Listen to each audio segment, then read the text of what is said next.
Good evening. Welcome, everyone. So tonight you have a very special lecture with Matthew Akester. Matthew is an independent researcher and a very experienced translator, working mainly on Tibetan history. And he will present to us an illustrated talk on the pilgrimage guide, Jamyang Khyentse. Welcome, Matthew. Experience the place. And may even not be aware of its recent history. And the images and what I'm going to talk about is already history because things have moved and changed so fast. So anyway, we'll start with history. And just first of all, a word about Utsan, what we call in English Central Tibet, Utsan. And primarily U was the place of pilgrimage traditionally for Tibetans, more than Tsang.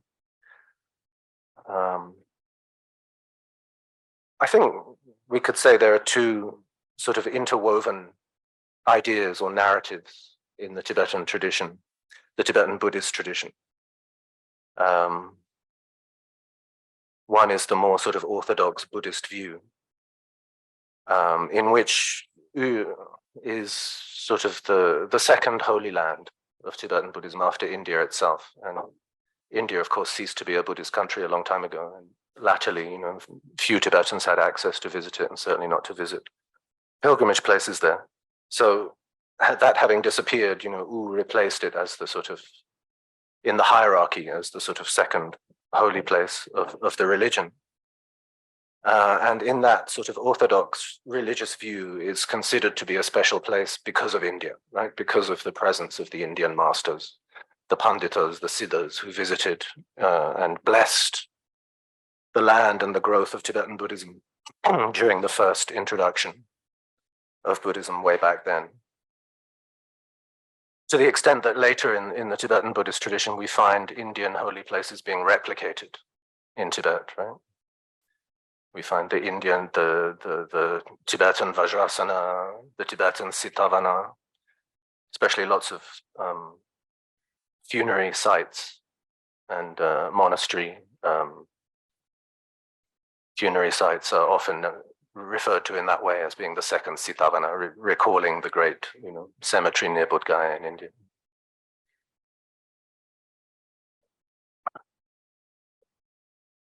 So this narrative tends to take a sort of self-deprecatory attitude towards Tibet and Tibetans as being a backward barbarian people who were pacified and civilized by the introduction of the Buddhist religion from India. And that view, as we know, sort of very much privileges the Indian sources. Buddhist teachings are not considered to be valid unless they have a solid identifiable source in Indian languages and Indian tradition. But this is sort of interwoven with another narrative for which is more Tibetan sort of nationalist, in which U in particular is remembered as the domain of the Lhasa Temple, right? The imperial nostalgia which has haunted Tibetan history ever since the fall of the empire in the 9th century. Should we have the next slide? Yeah, this is a sort of bird's eye view where you can see U from the west. This is the Kichu Valley on the left and the Sangpo Valley on the right. This is sort of a view of the whole territory from one side. So yeah, the emperors of imperial Tibet, became lionized and glorified in later Buddhist tradition as the first patrons of Buddhism and the founders of the first and the most sacred temples in the Tibetan tradition. So especially Lhasa and Samye, are really, the foremost places of pilgrimage in the Tibetan tradition, particularly for Tibetans from, further flung peripheral regions of the plateau. These are the two essential places of pilgrimage, really. Next slide, I think we can see them. Okay, yeah, so this is Samye. Temple, I think, in the 1940s. You can see the Doring, the inscribed pillar in front of it. So these places are special in the sense that they're really national places of pilgrimage. They're non-denominational. They belong to the earliest times, to the time when the great imperial rulers patronized Buddhism and introduced it as the state religion. So they're a source of pride for Tibetans ever since. And they sort of embody a specifically Tibetan form of Buddhism, in which, in contrast to the orthodoxy of the strict religious view and the emphasis on Indian origins, is something that Tibetans feel proud of and feel that they're connecting with when they visit and make the pilgrimage to Lhasa, the Suklakang Temple in Lhasa in particular, and the Samye Suklakang. Next one. Oops. Yeah, okay, this is in here because this is probably the oldest. I mean, the Lhasa Jo, the two Jos in Lhasa survived more or less through many difficult periods in history, but they're considered to be the same statues today that were enshrined there first in the 7th century. But this one was really particularly well preserved. It's in a temple which is today known as Lakhang Keru, not far east of Samye, but which in imperial times was known as Kachu, and was actually founded before, the great era of Samye, Trisong King, Trisong Detsen, and so on. It was founded in an earlier generation by the Chinese queen of Trisong Detsen's father. And it is said to show Khotanese influence. There are stories in the imperial histories which say that this Jinchen Kongjo patronized monks from Khotan, from Liyul, invited them to central Tibet. And this statue is supposed to be monumental evidence of that period. Extraordinarily, it escaped destruction completely in the 1960s because local officials, probably through guile and taking considerable risk, managed to have the tsangkang of the temple where the statue is seated filled with salt. Basically, would make this into a salt warehouse, and it was locked up and left there throughout the terrible years of the 1960s and 70s, and so it survived really into more intact than probably any other statue of that time. So that's why this slide is here. It's a reminder of the glories of the imperial era. Next. And yeah, this is the Lhasa Bako. This is the Lhasa Bako when I sort of first saw it back in the early 1990s. That's what it looked like. And next one, that's what it looks like now. Well, that's taken about 7-8 years ago.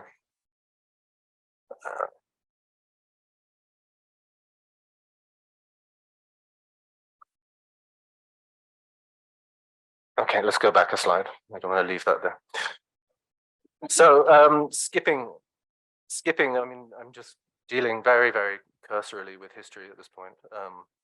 And I'm going to make an enormous generalization here, but I think it's fair to say that by the 18th century, Utsan's time as the religious and cultural center of Tibet was over.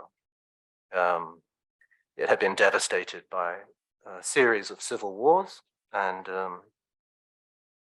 the playing off of various Mongol powers by central Tibetan leaders, warlords, monk rulers, etc., against each other.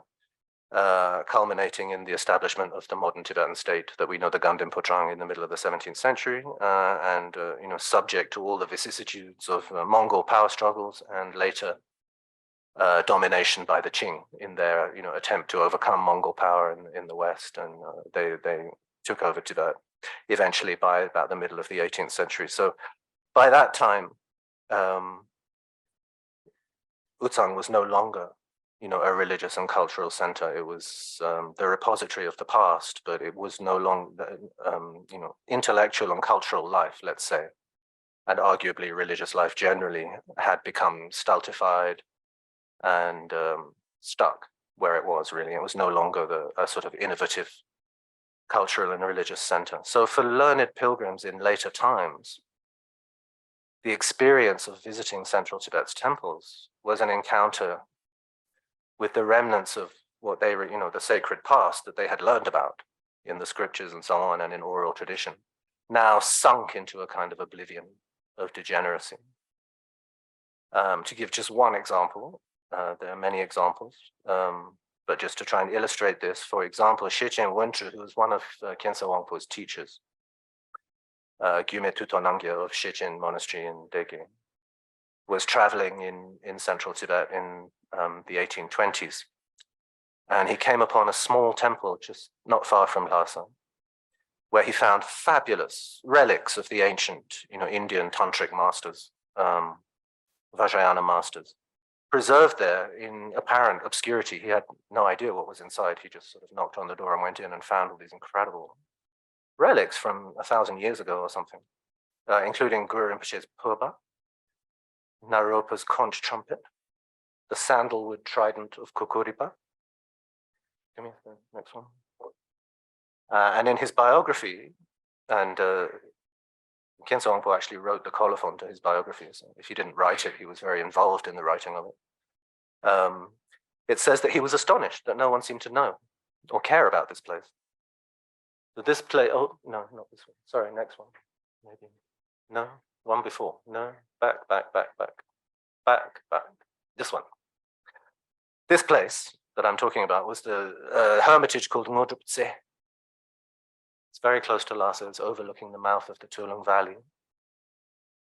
And it was affiliated to the Ngodrupting family, who were a distinguished family, an ancient lineage of mantrika astrologers, who were popularly known for protecting this area from hailstorms in summer, which was, a feature of life in traditional Tibet. You have Ngakpas doing rituals and so on to prevent hailstones falling in the summer, which could ruin the barley harvest. But the Ngodrup Dingpo were not ordinary Ngakpa. They were weather guardians by state appointment. From about the time of the 5th Dalai Lama, they were recognized for their extraordinary learning in astrology and in mantra. And they had an estate down in the valley which had a massive library of astrological texts, it is said. And this was the hermitage where they came in summer to do their hail protection rituals. So it was in that temple that Shechen Wangpo found all these fabulous relics from the distant past.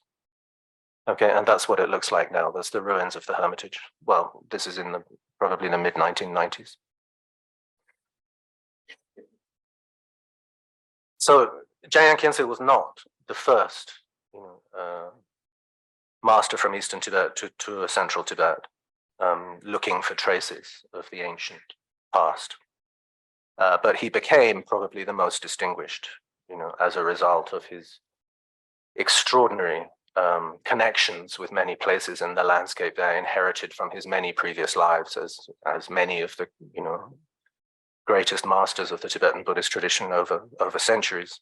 And we also know about this because he wrote the guidebook that we're looking at today. So, pilgrimage is often treated in the literature about Tibet. You'll generally see pilgrimage treated as a sort of popular phenomenon and is usually studied by anthropologists as an anthropological sort of phenomenon. But within the Tibetan tradition, we can see that there was an antiquarian or sort of scholastic approach, which privileged the original seats and the hermitages of the original masters of many of the great traditions, and masters who were no longer well known, but who were known to scholars and people who carefully studied, the origins of the tradition, become obscure in later times, privileging those kind of places rather than the great monasteries on the one hand, the great institutions, or natural places of pilgrimage like holy lakes and mountains and so on, which are not emphasized in the guide. Let me move on. Yeah, so this is an example. This is a hermitage on a place which was recognized by Khyentse Wangpo because he was traveling through. This is in the Uyuk Valley in Song. He was traveling through here when he suddenly had a vision of his, and a revelation of a branch of the Dzogchen teachings, which he inherited from, his previous connections with the Bimanyingtik and so on, and recognized this cave as the place where, those masters had practiced. And since his time, a temple was built there, and it's been occupied as a. So this was a place, rediscovered by him. As one example. The Chetsun Yingtik, the place of origin of the Chetsun Yingtik. Yeah, it's called Zara. Next one. Next slide.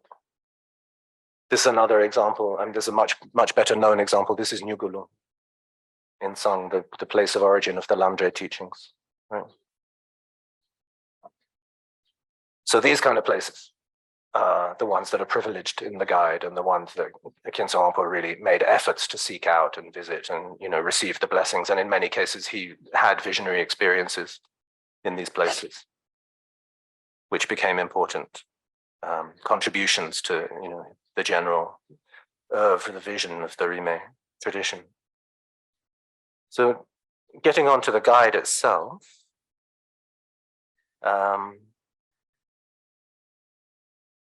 It's a unique work because there is just no earlier example. I mean, they may have been lost. We don't have a complete record of Tibetan literature. Much of it has been lost, but there's no earlier example that we know of a guide like this.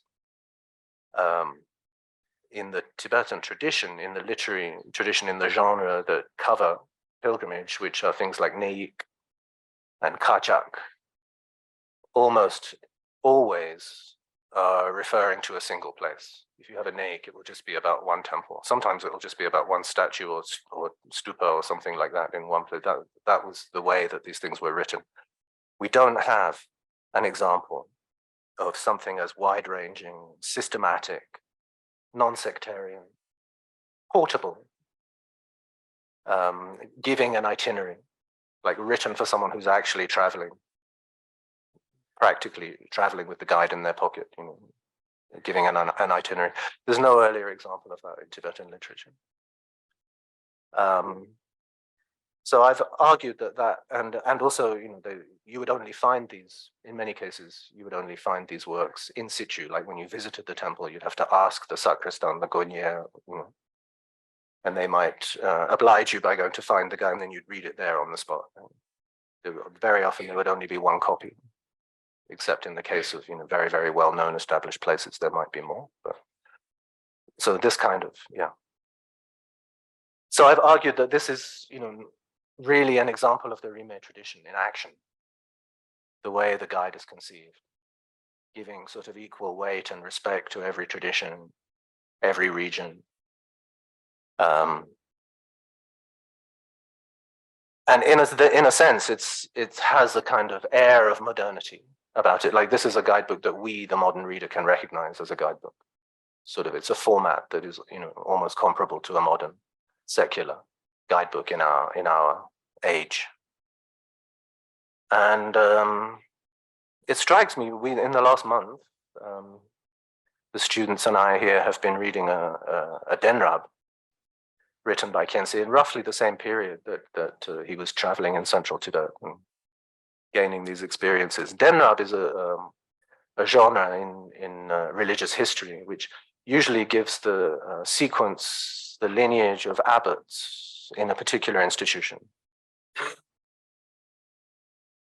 A great monastery will have its own Denrab, and it will start with the founder, and it will list, all the successors, all the throne holders down to the time when the Denrab was written. Khyentse's Denrab covers the entirety of the Tibetan Buddhist tradition. Okay, so classified by the 4 great schools and followed up by the minor schools. He goes through each one by one, lists the places in that tradition, and then where they were and who the founders were. And in the case of big monasteries, he gives the Denrab, and then continues to talk about the teachings of that tradition, the character. He gives a kind of whole picture in a very eloquent, terse, learned, but very succinct form. Nyingma, Sakya, Kadampa, Kagyupa, Gelugpa, gives a lot of space to the Gelugpa, actually. And then what he calls the minor traditions, the Jonangpa, the Shalupa, the Bodongpa, the Shangpa Kagyu, Shije, Chuyu, all of these things, which later would gain much more prominence. This was written when he was very young, but I'm mentioning it because it strikes me as a very similar thing in terms of genre bending. is very similar to the guide in terms of its vision. Is secular, systematic, non-sectarian, covering everything. So this also is it's the only Denrab of its kind, and it's also kind of a statement, of the Rime vision and how the Rime masters saw the tradition. So I'm not going to say much about Khyentse himself to save time. And can we just have a picture there? Can we have a picture of him? Yeah, there we go. So Jamyang Khyentse Wangpo, a very daunting figure, the greatest master probably of his day. So I'm not going to say much. One of the things I want to say about him is that in a way he sort of personified the eastward shift of intellectual and cultural and religious gravity in Tibet from the 18th century onwards through the 19th century. He lived through the middle of the 19th century. To come, in the case of, especially the case of the Nyingma and Kagyu traditions, they really moved in this period out of central Tibet and were moved to come, and they were moved there by, Khyentse Wangpo's predecessors, but especially, he was one of the most illustrious figures really in this process. But one of his main predecessors in this whole enterprise was Situ Penchen, Choki Jungne, the eighth Situpa, who was patronized by the kings of Dege and is noted for his fabulous learning in all fields, but especially emphasizing the sort of renewal and re-emphasis of what are called the Rigne, the Vidyasthana, right? The ordinary sciences. He was a master Sanskritist. He was the greatest Sanskritist that the Tibetan tradition has ever produced. He was also a great artist. He was a grammarian. He was a doctor, as well as being a spiritual master. Right? So in a way, he was he created the template for what would later be called the Rime tradition. He has also went for extensive travels in central Tibet, looking for the origins of, he's one of the first trailblazers in that regard. So he would have been a great inspiration to Khyentse Wangpo. Khyentse Wangpo is now really known as like the godfather of the Rime movement. And what does that mean? Well, I'm not going to go into exhaustive detail. We've been talking about it a lot in the last weeks, but one of the most significant points for what we're talking about now is that the Rime were concerned with the revival of extinct traditions or neglected traditions of the original Tibetan Vajrayana corpus. And the enterprise involved cataloging and preserving, the past. Also reconceptualizing the tradition. They came in, as they matured, Khyentse and Khyentse both, they developed a way of talking about the tradition as consisting of 8 branches or streams. Okay, in contrast to the way we normally talk about the 4 schools, because essentially the 4 schools, had emerged that way through political and institutional factors rather than religious ones, right? So they were concerned with, what were actually the authentic, original teachings, regardless of what happened to them later, seeking those out, restoring them, finding any kind of continuing streams of transmission, writing things down, putting them in literary collections. This was the life work of Khyentse and Khyentse. Can we have the next one? Yeah, so here you see Khyentse Wangpo and his connections with the founders and the masters of all of those 8 traditions. This is a mural painting at Zhongshan Monastery. So Khyentse Wangpo belonged to the Dege aristocracy. He was recognized as a child as being an incarnation from Ngor Monastery, one of the centers of the Sakya school in central Tibet. And he eventually went there once he came of age. In 1840, he went up to Ngor to study and spent the next 3 or 4 years there. But despite the expectations on him, he had been recognized as the Tatse Shabdrung, the reincarnation of the abbot of Tatse Labrang, one of the 4 Labrangs in Ngor, and the most senior, I think. But he renounced that opportunity, didn't want to become, an established religious figure with a throne and a labrang, etc. Soon after arriving at Ngor, he went off started traveling. He went to Mindroling to take his Gelong vows, which was a bit of a slap in the face for his mentors at Ngor, but that's what he wanted to do. And from that time, 1840, that year onwards, he started traveling around central Tibet, but not mostly in the style befitting his rank. In those days, incarnate lamas, if they went traveling, they had a caravan of horses, and servants and tents and food and carpets and all of. Khyentse went alone with one companion, a sort of manservant who had come with him from Dege, and walked carrying a backpack. This was quite unusual, and covered vast distances under conditions, it is said, of considerable hardship. He wasn't bothered. It's famously said in the literature that he wore out many pairs of shoes, and sometimes he even went barefoot when he didn't have new shoes, and this kind of thing, which was not generally how high lamas behaved in those days. So in that time, 1840 itself, I think he made this journey through Lodra, southern Tibet, all the way to Bhutan, and back again, which is quite a journey on foot in those days. After 1843, he returned to Dege, actually, with his tutor from Ngor, and continued his studies there. But they both came back to central Tibet in 1848 and spent another 3 years. So that makes 6 years in total that he spent in central Tibet. And during that time, he met many of his main teachers, his most important formative teachers. He went to Sakya, particularly at that time, 1850 or so, and the Tsang pilgrimage. And the blessings and visions that he received at numerous places during the travels of those years became key to the Rime project. They became key moments of inspiration, and in many cases the transmissions of important teachings through visionary means, which had been lost. He's called the king of the Tibetans, but he didn't reveal physical termas.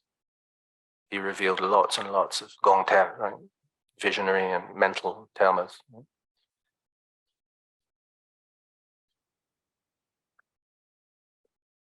So the guide itself is not, this is one of the places where he had visions. It's the summit of Churi.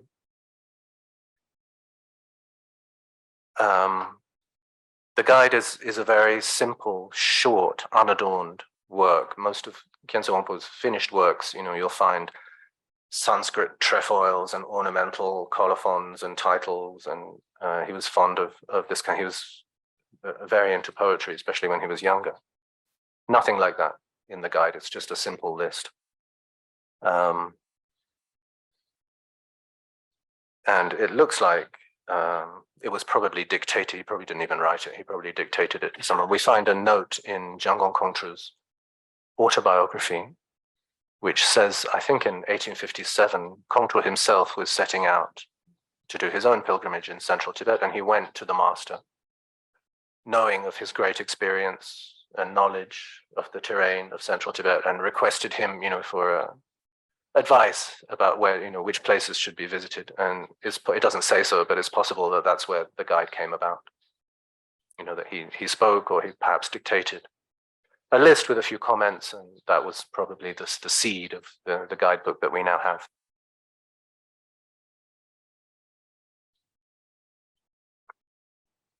So with those brief comments, I hope it's starting to become clear why I chose this as the frame of reference for the project of revisiting all the sites in a much later period. In order to do this, one other text was absolutely instrumental, and that is the travel diary of Katok Situ Gyatso, who was actually Khyentse Wangpo's nephew. Katok Situ visited central Tibet traveled very extensively, actually, from Kham all the way to central Tibet and all the way around central Tibet in 1918, 1920 kind of time, and wrote a really extensive diary listing everything that he saw, including all the contents of the temples that he visited, or in most cases, he gives quite an exhaustive list of the contents of the temples, which have now, of course, disappeared. So without that information, it wouldn't probably not have been possible to take this project on. So it relies very, very heavily on Khatok Situ's observations. There he is. It's quite a rare photo of him. He doesn't look like a very athletic pilgrim here. Can we have the next one? But here we see him, the tanka that I showed earlier contains this detail. One of the figures around Khyentse Wangpo's throne is him. So we can see that that photo, I mean, show the previous one, right? Just those two. Yeah. Khatok Situ Cheki Gyatso. Extraordinary work, and even he couldn't have imagined how valuable and useful it would prove to be to later generations. And this project was not the first. My project, that is to say, was not the first study of Khyentse Wangpo's guide. Professor Tucci, who traveled in Tibet in the 1930s and 40s, had spotted it and picked up a copy and taken it home with him, because he was very interested in, looking for anything with historical material, anything non-liturgical, any kind of description of, it was very valuable in that way. So he picked it up and got one of his students to translate it, a lady called Alfonso Ferrari, who it is said that she never visited Asia, much less Tibet, but she learned Tibetan in Rome and she made a translation. But the book was really made publishable because two scholars, Luciano Petek, another foremost student of Tucci in Rome, and Hugh Richardson, the scholar official who was the last British Indian representative in Lhasa, traveled a lot in central Tibet and took many photos. Richardson provided his photos, and both Petek and Richardson added a lot of footnotes to the text to clarify, the places and the people that were being spoken about. So that was published in 1958 by the Institute in Rome. And it was pretty much the standard foreign language reference work on the subject until now. If you look at, Western language Tibetology, when you come across a place in central Tibet, generally they cite this as an authority, which my work has finally replaced in another age. I just have to run over a few basic facts and home truths, which I assume are well known, but I need to mention them nonetheless. So in 1950, from 1959, in March 1959, starting in March 1959, the central Tibet's monasteries and temples were all expropriated by the Chinese Communist state. They were emptied of their contents and of their population, the monk population, and left as kind of relics. Some of them also suffered destruction in that period, but mostly they were just left empty and dispossessed.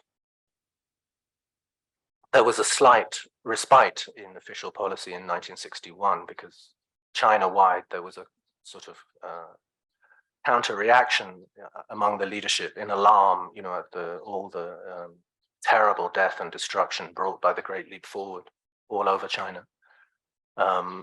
Mao Zedong was eased from power, and other people took over to try and repair, the damage and introduce more liberal policies and reintroduce the market. So this was a China-wide phenomenon, but it included paying attention to material heritage and ancient buildings and so on. So in the case of Tibet, they made a schedule. I think there's at least 13. I think there's 13 main sites on it, which were to be protected. And that is the reason why some of the significant monuments in central Tibet are still standing at all, including the Potala Palace, the Tsuklakang in Lhasa, the great assembly halls in Sera Drepung,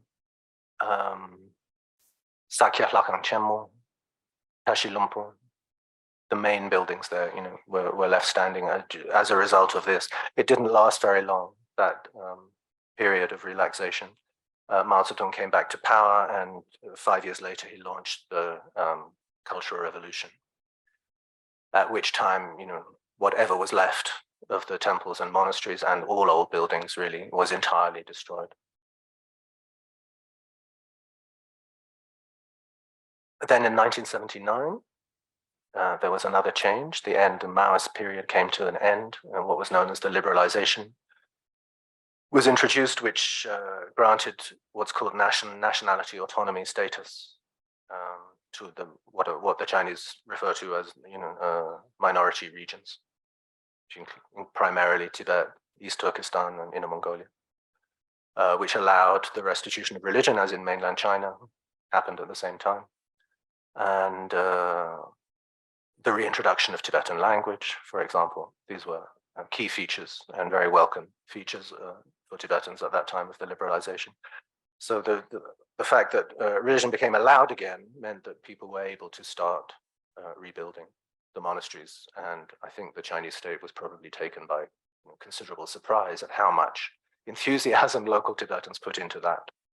With very few resources, Tibet was, in penury at that time. People were living in virtual conditions of starvation and absolute poverty.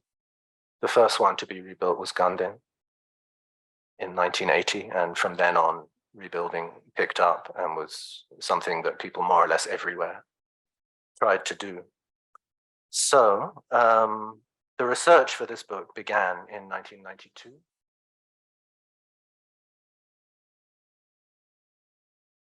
Which is just after, if you remember, there was a major uprising in Lhasa before there was a major uprising in mainland China.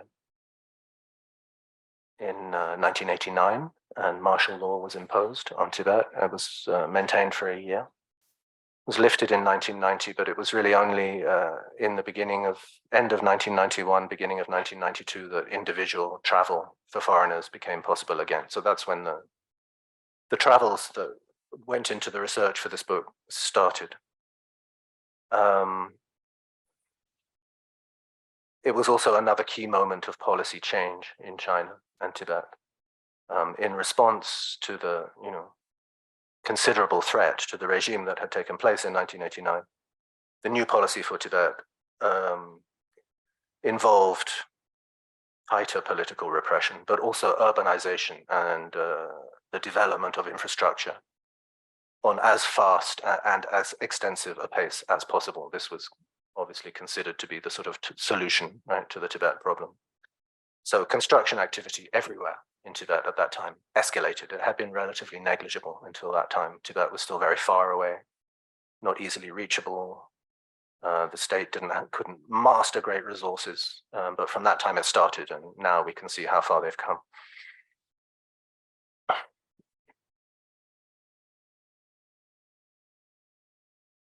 So that was the atmosphere in Lhasa and central Tibet at the time. So urbanization meant rapid physical transformation of the landscape, proliferation of new construction, the demolition, particularly in Lhasa, the demolition of old buildings, almost in entirety, and the development of infrastructure, modern buildings, urban areas, proliferation of concrete.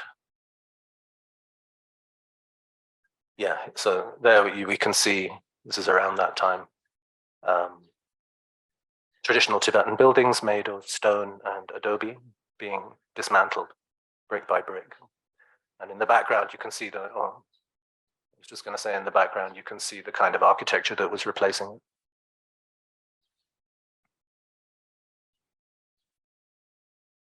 Yeah, go ahead.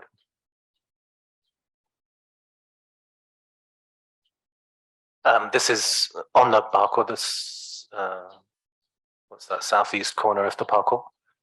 The Sukang house it's called the Sukang means the corner house, right? Because the family house of the aristocratic family that lived there became known as Sukang, corner house. That building, which was 2 or 3 stories in traditional Tibetan style, was demolished at that time, 1992, 93, and replaced with a supermarket, which you can see being built here in concrete frame. And in between the 2 structures, you can see that this is one of the sacred structures along the parkour. It's a sakang dedicated to Pandhen Lama, and it has lots of historical associations, so that you can see that that was allowed to still stand while being dwarfed by new construction around it. So this is kind of gives you the feeling of the atmosphere at that time. Yeah. And yeah, Lhasa gradually began to look more and more like a city from elsewhere in the country, and less like the Tibetan town that it had once been.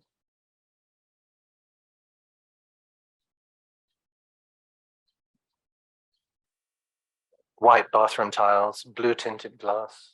Okay, Sichuan settlers particularly took advantage of these new policies to move in and make business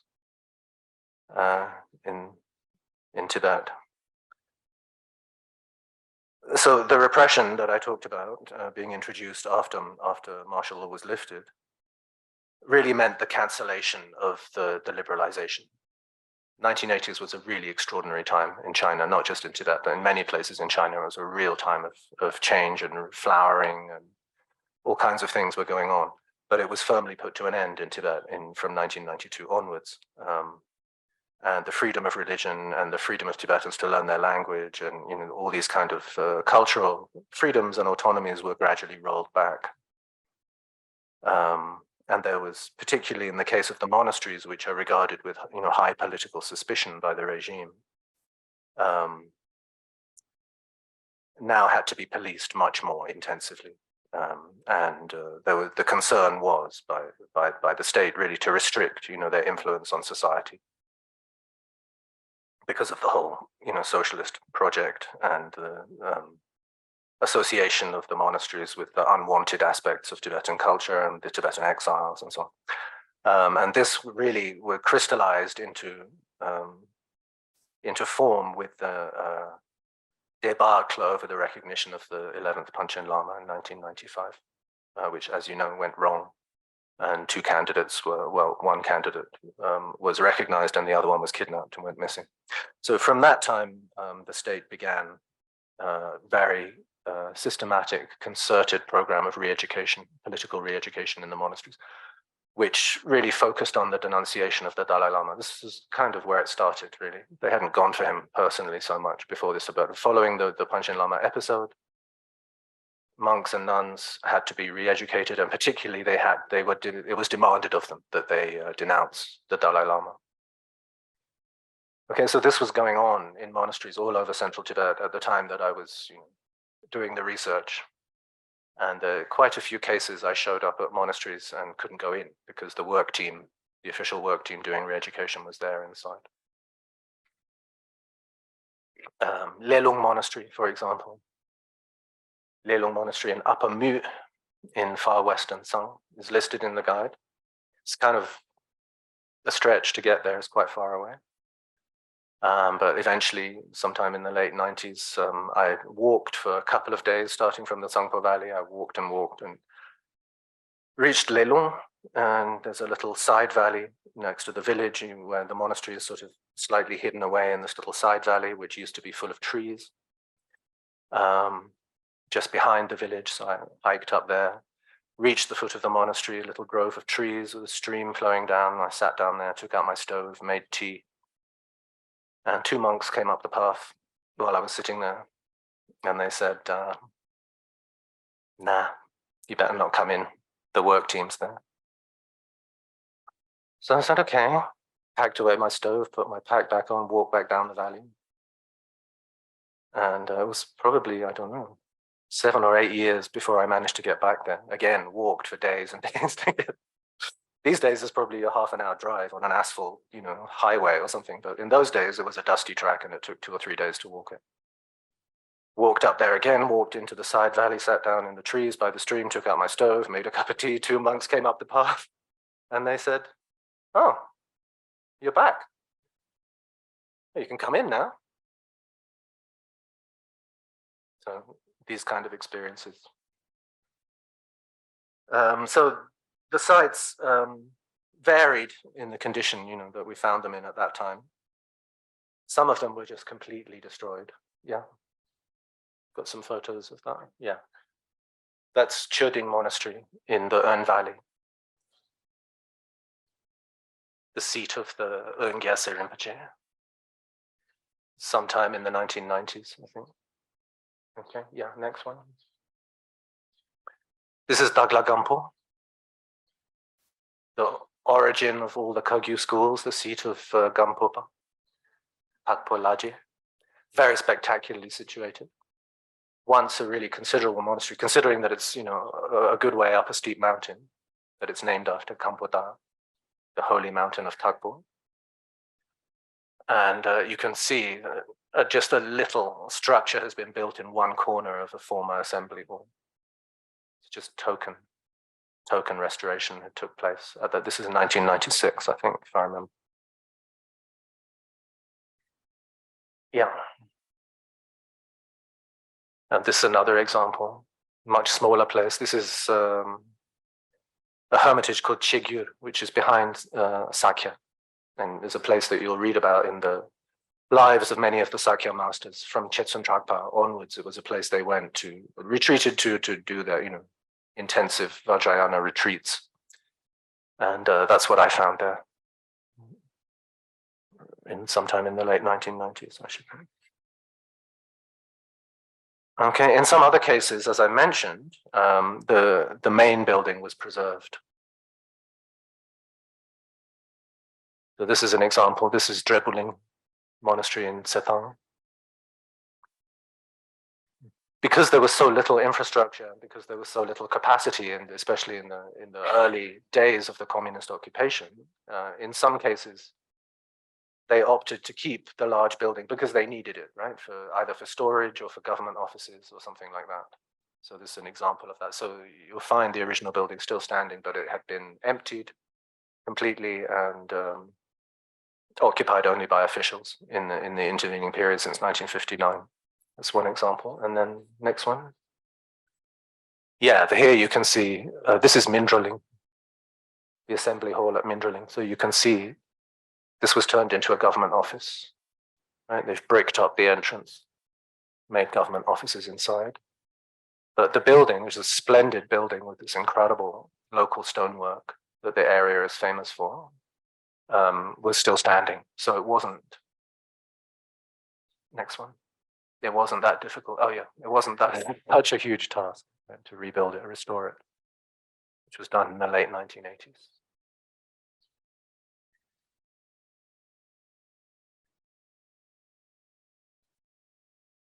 Okay, but as I've said, all of this adversity and difficulty and the penury and the poverty of the population at that time didn't stop them from rebuilding something, usually in token form, almost everywhere where there had been a temple or a monastery. And this is what was going on in the Tibetan countryside at the time that I was walking around visiting the places in the guide.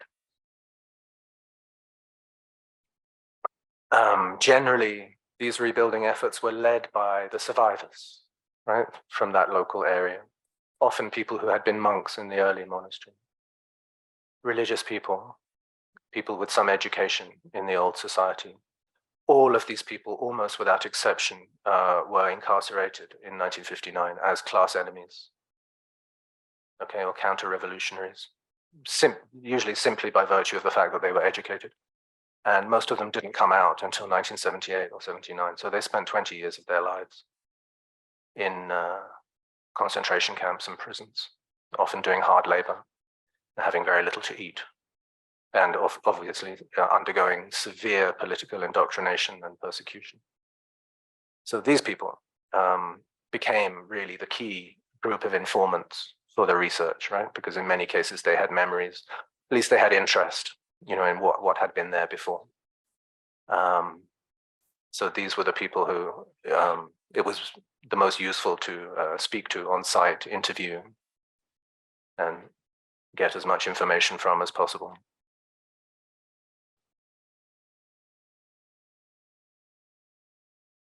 Oh yeah, there is another category. Well, hang on. What's the next photo? Yeah. So this is an example of very rustic, basic reconstruction, quite typical.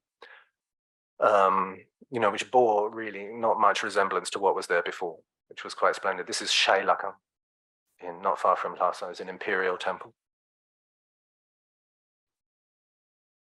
which you can read about in numerous historical sources, especially the life of Longchenpa. And it even has an imperial doring outside, an inscribed pillar. So that had been picked up from the rubble and put back up there, a very, very rustic kind of structure put in place with almost nothing inside. So that's fairly typical.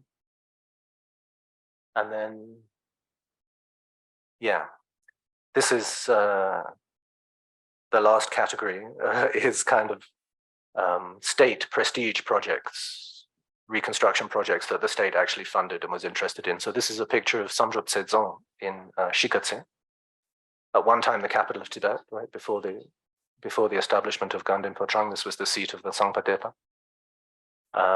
In fact, the Potala is said to have been modeled on this building, only on a grander scale, because following the defeat of the Sangpa Depa, the grand Potala was built in Lhasa as the seat and capital of the Dalai Lamas. And here we can see it being rebuilt in the early 2000s, officially, right, with government backing, but quite a different building than the original had been. It's perched on the massive foundations of the original building, you see, but built in concrete frame. And I'm not sure what's inside, but I would suspect probably a propaganda museum showing the state's, version of Tibetan history, I would guess, but I'm not sure. Okay, so next one. Yeah. So this is me walking in the footprints of Jamyang Khyentse Wangpo. Ha ha ha. So how to do this? How to travel? How to get there? How to get around? Basically, in this period, individual travel wasn't allowed, but it wasn't strictly prevented either, right? So it was a matter of treading lightly and finding a balance. And this was an art that I developed, as I went on over the years, researching this project. Traveling in an occupied country raises certain ethical questions or dilemmas. My approach was all of the travel that I did to research this book was done on an ordinary Chinese visa. I never had a special permit for any place in Tibet, entitling me to go there. And I avoided, in almost all cases, renting vehicles, traveling around in the way that you're supposed to, with permission and with a tour guide. And so I never did that. So I did it on foot and using public transport.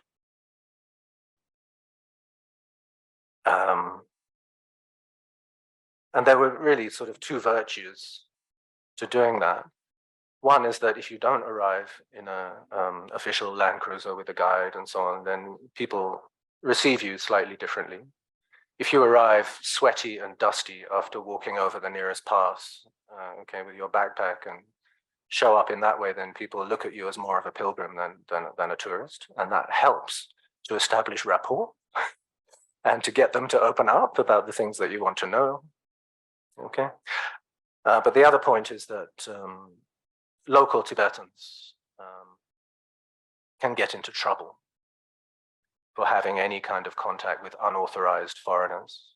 Right? So if you are in a position where you accept hospitality from the place you're visiting in a village house or at a monastery, they'll often offer you hospitality, please stay. That can get people into trouble. So my solution to that was to become self-sufficient. Never be dependent for food and accommodation. And the way that you do that is by carrying a lot of gear on your back, right? Tent, stove, fuel, sleeping bag, sleeping mat, cooking pots, all of this stuff, right? So between 20 to 30 kilos. Yeah. That's how pilgrimage was done traditionally, maybe not carrying quite as much, but I didn't live completely off tsampa, I cooked food, so there's a difference, right? Yeah, next one. Like that.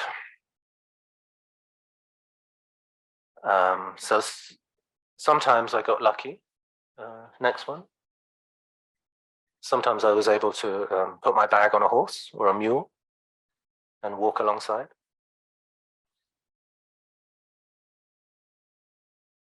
Sometimes I even got a ride on a horse.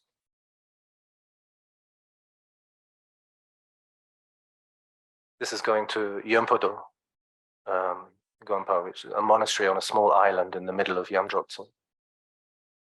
And that's the only way to get there. At that time it was, I don't know now. So therefore, that's probably the only place really that I visited in Tibet which can properly be called a Gompa, right? A place of solitude, a remote place, because nature prohibits, right? An influx of people, and especially cars. Okay, beautiful place. Yeah. Oh, yeah. So I don't know. Yeah, Dongfan, the more normal way, but when I didn't get that lucky, the more normal way, the more normal public transport is available is the Dongfeng truck, right? Supplied the roads in most rural areas. This is a bit unfortunate, this picture, but this is, again, shows the kind of thing that I was witnessing at that time. This is the destruction of old growth forests in Kongpo being shipped to China. Right? Look at the size of those trees. You won't find trees like that anymore in Kongpo, probably. So yeah, I hitched rides with people like that. I hitched rides in mining trucks, general goods carrying trucks. But otherwise, it was just walking.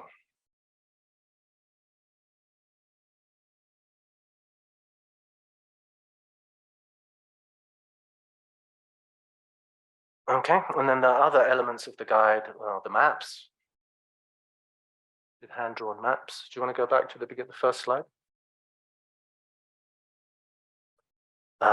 For which I'm very grateful to Ken Okuma, graphic artist and architect, who drew them for me. And then photos. I very much wanted to do before and after photos, as much as possible, covering as much of the ground as there is in the guide. And this was really made possible by getting access to a collection of photos by the former Queen Mother of Sikkim, who made a pilgrimage she was Tibetan. She made a pilgrimage to central Tibet in the 1930s. And her party had a camera with them. And she took a lot of photos of some really quite, little known places of which there are no other photos in existence. So getting access to that collection made it possible to work on building up a before and now photo gallery for most of the sites, not all of them, of course. Many of them there are no photos of. And Hugh Richardson, as I mentioned, the scholar, official, and former resident in Lhasa, who took a lot of photos which were reproduced in Ferrari's work. He gave me permission, carte blanche, to use any of his photos, which was nice of him. So there's a lot of his photos in there as well. But apart from that, apart from the traveling research, apart from the photos, drawing the maps and so on, the lion's share of the research was literary sources. First of all, looking for literary sources. And I did manage to find some rare guidebooks and other literary works. Some of which were published actually as sort of spin-offs from the guide project. I published a series of guidebooks to holy places in Lhoka, which I'd come across. And the more formal works, religious works and so on, all went to TBRC at that time, Gene Smith, to be digitized. Okay, so the book is dedicated to that generation of people who suffered during the terrible years of the Maoist regime and came back to rebuild And by this point, most of them are no longer with us. So on that note, I think I'll stop. And if there are any questions, you're most welcome to ask them.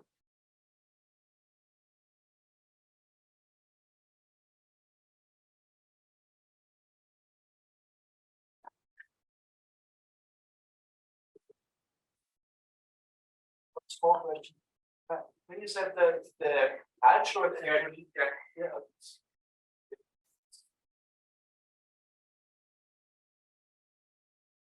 the cultural and religious center moved from central Tibet to eastern Tibet, right? Is that generally the case, or just for the non-Gelugpa traditions? I think it's generally the case. You know, even if you look at the other schools, if you look at the Gelugpa school, the center of vitality very much moved to the Far East from the 18th century onwards. Khyentse Wangpo's Gelugpa teachers were all Easterners, Khampas and Amdo people. But still, the three monastic seats, they kind of still remained in central Tibet. Of course they remained, but they weren't really inspirational, innovative centers at that point. They had more or less, you know, stultified. And this is partly what the Rime movement was a reaction to. This emphasis on the ordinary sciences and on the neglected traditions, you know, because these had been left out in the sort of corporatization of the Gelugpa school, which just set down a curriculum of, you know, philosophical textbooks, and that was pretty much the diet of monks, right? So the Eastern masters were not satisfied with this. And, you know, that was the impetus really that developed into what we know as the Rime tradition. Yeah, thank you.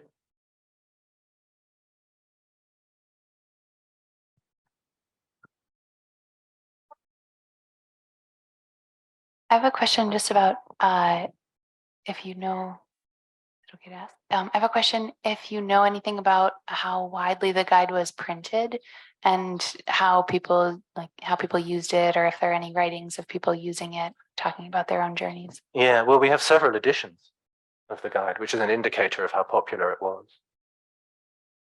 So the first edition is from Zongsa. I think it's part of the Khyentse Kambum. He's collected the printed edition of his collected works. It appears in the final volume. And that text was reprinted several times. It was reprinted in Lhasa, interestingly. Which shows that there was, because, you know, pilgrimage gradually became more and more popular as people became more mobile, and following the, you know, the liberalization in the 1980s, it became very popular. And when people had, you know, motor transport to rely on, pilgrimage really picked up. And at that time, most of the provincial printing presses in China, you know, Rankyongzhong, Qinghai, Gansu, Sichuan, they all printed an edition of the guide because there was demand for it in that context. Yeah. But even before that, in the early 20th century, we have 2 or 3 examples. Some of them have different titles and colophons and so on. So it was really a popular work. We also have examples of other Tibetan authors using the guide as a template for their own guidebooks. There's one in particular by Dragon Rinpoche from Labrang, who was the reincarnation of one of Khyentse's teachers. He wrote a guidebook which is, you know, literally copies the text of Khyentse's guide, but it only talks about Gelugpa places and Kadampa places. Yeah.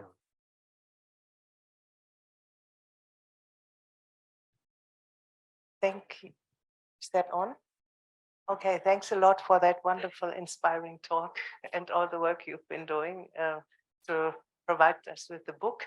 I've got a question about the relationship between Khyentse Wangpo's traveling and the production of the big text collections. How can we imagine that, how that played out at the time? How did that influence his traveling, the creation of the collections? Well, the Rinchen Tenzo in particular, right? The compilation of all the surviving transmissions of the Terma tradition, many of those, a really considerable chunk of those, were what are called yangter, which had been revealed by Khyentse himself in a visionary milieu usually. Yangter means that the first time that they were revealed, the auspices didn't work out, and there were some problems, as often happens with tertons, and they had to be reconcealed. So they were never physically re-revealed after that, but they were revealed to Khyentse Wangpo in visions in a number of cases. So all of those cases are included in the Rinchen Tenzo. Right?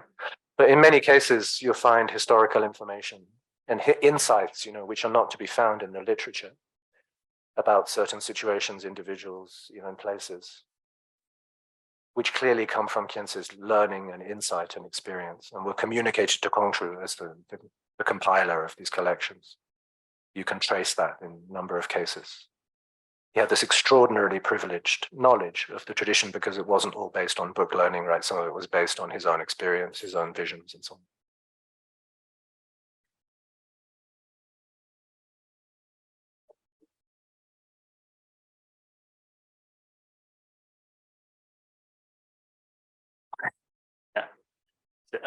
Thank you very much for the presentation.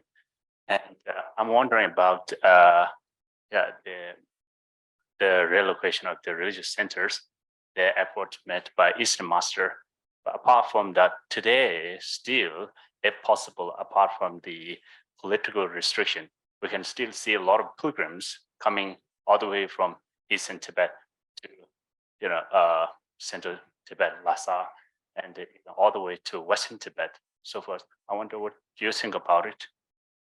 I mean, still there, if possible, in even our time, we can see a lot of pilgrims making a lot of effort with such strong devotions on doing frustration all the way from Eastern Tibet. Yeah. Still see Central Tibet or Lhasa as this center of that hasn't changed. Yeah. For devout Tibetan Buddhists, that is still the main focus of pilgrimage. Now, of course, it's much easier for people to go to India. I mean, logistically it's easier, but officially it's been made very hard in the last 10 years or so. That's also true for pilgrims coming from the eastern provinces.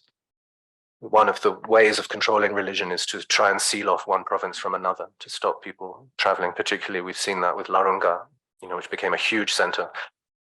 When it became much more difficult for central Tibetans to travel to India to receive education, in the exile monasteries, many of them started going to Larunga. And the Chinese authorities were not happy with that. So they've introduced a number of regulations which say that you can't study anywhere outside your home province.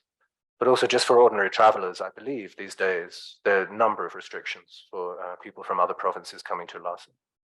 They make it very difficult. So I'm sure the numbers are less than they were in my time. But yeah, it's still a cherished, objective for people who follow their religion. Yeah.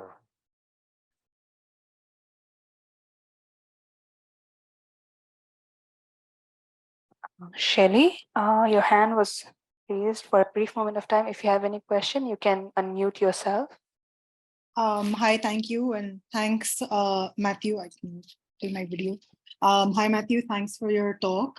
Actually, my question, I put the hand down because it was related to the previous question that was just asked, but much more so related to the time that you were traveling yourself.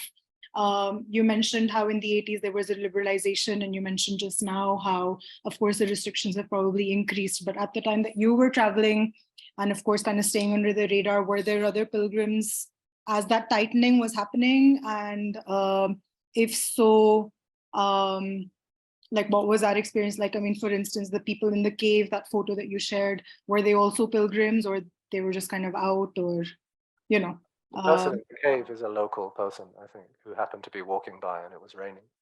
So I offered him a cup of tea. But no, at that time there were men. I mean, it was a huge phenomenon. People were free relatively to travel at that time, and most communities everywhere in Tibet would have their own truck. So often they would travel en masse. The first time I went to Kang Rinpoche, actually, I hitched a ride for the last part of the journey with a truck. People from Nangchen or somewhere in Kang, all from the same village, who had arranged this, and they'd got, I'm sure they got clearance, permission from their local authorities. That was still required at that time, but it wasn't very hard.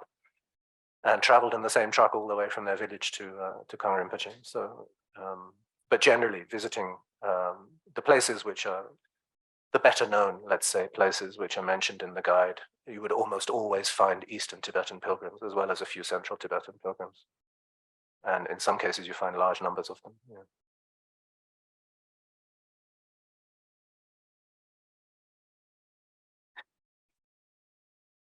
Hi, I have two questions. One question is, since you translate this pilgrimage book from Khyentse Wangpo, but you actually did a personal visit with the place, what is the value added you see by actually visiting there? Especially we know that lots of things might be actually ruined after he wrote the book.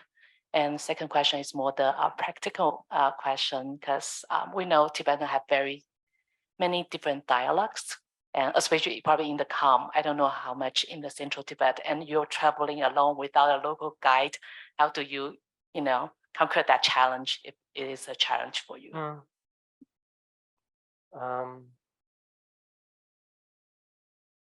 Dialects are not a major problem in central Tibet. You pick it up. Sankhe is different from Uke. That's the main difference, I think.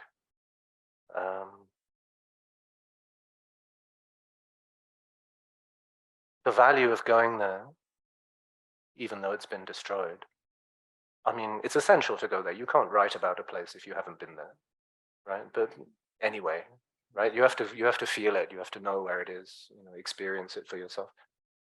But also, you have to pick up information as much as possible. Maybe the place itself is not there. The statues have all gone. There's nothing really left there. But there are still people who remember. Okay, and another key point about this research is the names of the places. They're all changing now. Traditional Tibetan names are disappearing, right, in the face of Chinese administrative categories and the names of new towns and so on. Tibetans had regional names. These days, Tibetans themselves, almost anyone, will talk about counties and prefectures when they're locating places in Tibet. And even the travel literature, even by distinguished students of the Tibetan tradition, foreigners and so on, they tend to present their description of the landscape using modern administrative categories. So I made a priority of searching out and defining traditional regional names. And do you actually find additional accounts of the places on top of what is written in the pilgrimage and other things like that? Well, I always made efforts to find a written guidebook. And in some cases I was successful.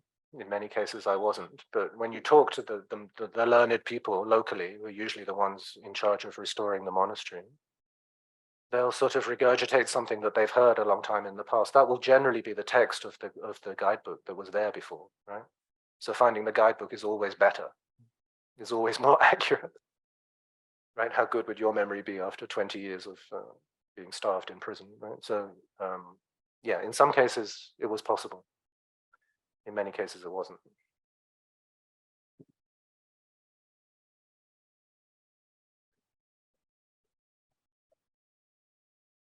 Yeah, question about traditional masonry and carpentry and whether that knowledge has been, passed on. So if knock something down, if people still know how to build it in the traditional way, they haven't really lost the heritage.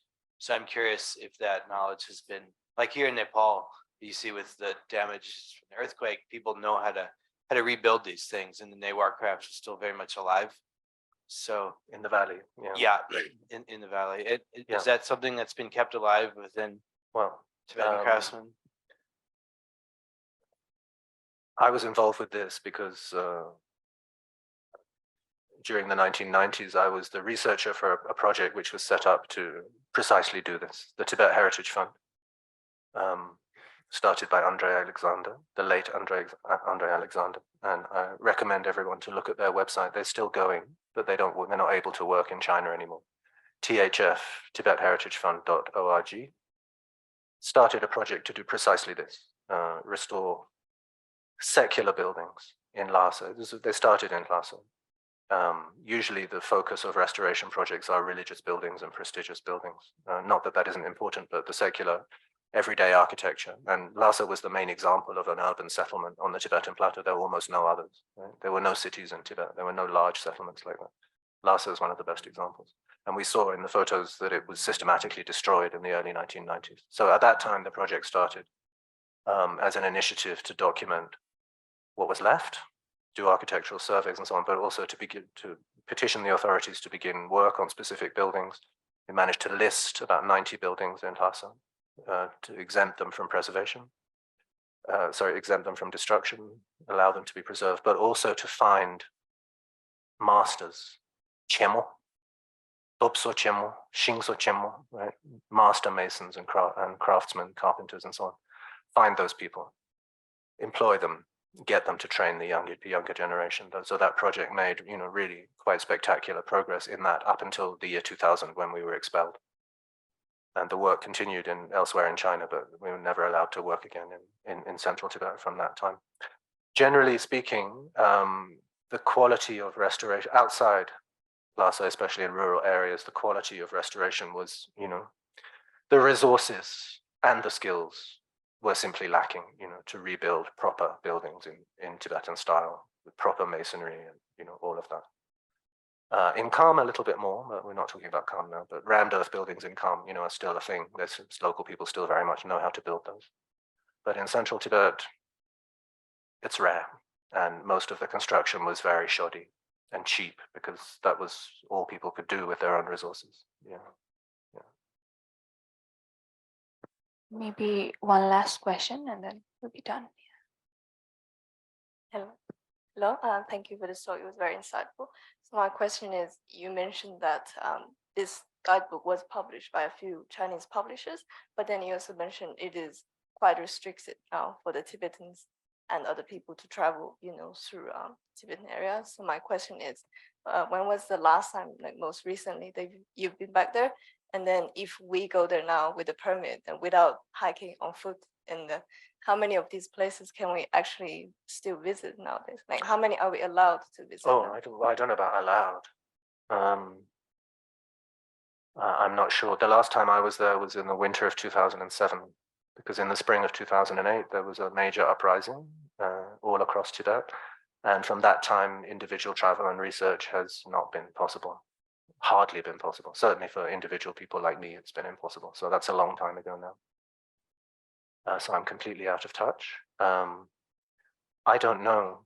I understand just this year, since the comeback from COVID, new regulations have been introduced, and Nepali travel agents are complaining a lot about this, that there are new restrictions on people coming from Nepal to visit Tibet. Restrictions so heavy that it almost makes it, unfeasible. Okay, so that's the present stance of the regime. If you come from mainland China to Tibet and you have plenty of money to spend, it may be possible to visit lots of places, along the official guidelines, which means going everywhere in a Land Cruiser with an authorized guide. Okay, and there's GPS in the Land Cruiser, so they know where you are at all times, and all of that. Right, surveillance is an absolutely universal feature of life in Tibet now, as I understand. It may be, I haven't heard really of people doing, adventurous or unusual destinations, but I can't say that it's impossible. You can go and try. But yeah.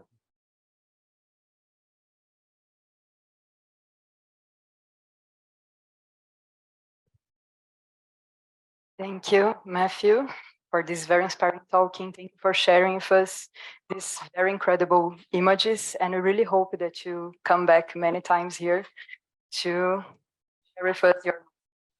Thanks for your hospitality. Very kind. And please kindly accept your small offering from us.